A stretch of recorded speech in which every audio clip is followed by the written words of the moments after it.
What's that? I'm saying, it's your boy Big Keith. Y'all already know, man. Big truck boy in this thing, man. You know what I'm saying? And man, listen, man. Round 2 with the Atlanta Falcons, man. Picking at 43.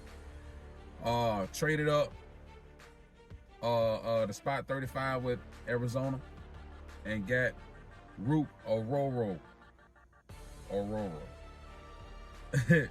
No. Got that boy Big Ruke though from Clemson, defensive tackle. You know what I'm saying? That boy's a bullhead, bull rushing defensive tackle, man. Nice edge rusher. He's gonna be good on that line. He's gonna do good with Grady Jarrett. And not to mention shit, he's with Grady Jarrett. You know what I'm saying? He's with that boy Terrell. You know what I mean? So he with that boy AJ. So I mean, we was a little concerned in Atlanta. As fans, we were a little concerned. You feel what I'm saying? Because after yesterday, it just didn't make sense. You know what I'm saying? But it made sense. But it didn't make sense because we needed what we needed at the time, and we could have got that top tier defensive back edge rusher, somebody that's a dog. You know what I mean? But you went and found you a dog in the second round. You know what I'm saying? So I mean, everybody might have their hang-ups in the, going through the draft and shit, and players going, they falling down in rounds and shit, they falling back or whatnot, and Grady Jarrett was picked in the 5th round. You know what I'm saying? So let that sink in. He was picked in the 5th round, and you see how good he is. You know what I mean? But you still had time to develop. So Big Ruke, pick number 35 in the 2nd round, that ain't bad. You know what I'm saying? So I mean, it's still a good pick. So that made kind of, yesterday's pick in round 1 make sense. It made sense. Like after I slept on it, bro, and woke up and, pause. After I slept and woke up and it was like, that makes sense. That makes sense because, I know the mindset, and that's a winning mentality to have, to be like, well, it ain't going to be no other quarterbacks available, in the next few years in the draft, as far as we're concerned, because we're not, playing for the draft. We're playing to win. You know what I mean? So if we do look to the draft, we're going to be, it ain't, the lower numbers ain't going to matter for us. You know what I'm saying? So I see where they was going with that. That's a good pick. That's a good pick now that I think about it. Now, when we talk about Kirk Cousins, if I'm Kirk, I wouldn't trip. You got paid, big dog. You know what I'm saying? But you are a dog. So guess what?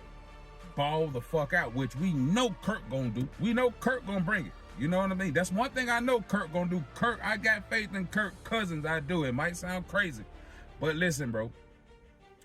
When you talk about players being up in age and stuff like that, look at Matthew Stafford.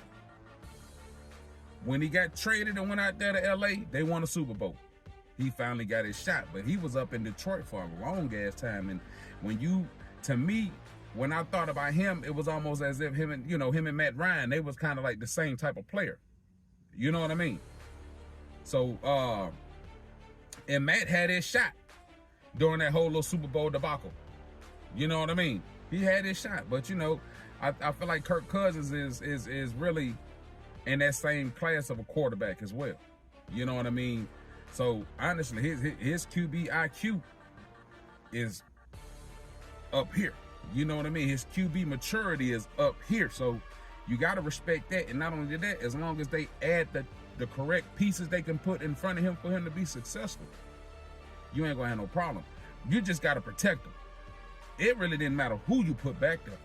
You got to protect these guys. If you cannot protect these guys, you're going to always have a problem, bro.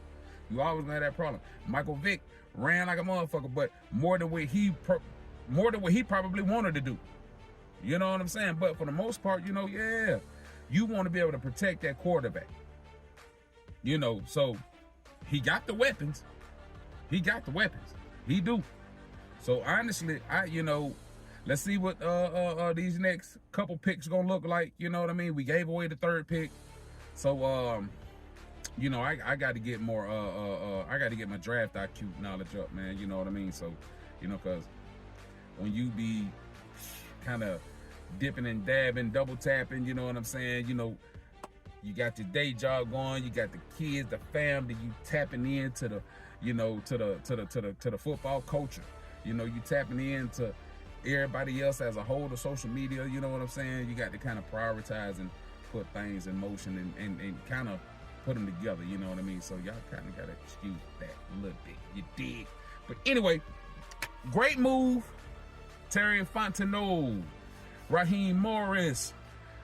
That makes more sense. I'm good with the pick. No, we didn't get that top guy, but we still got a top guy.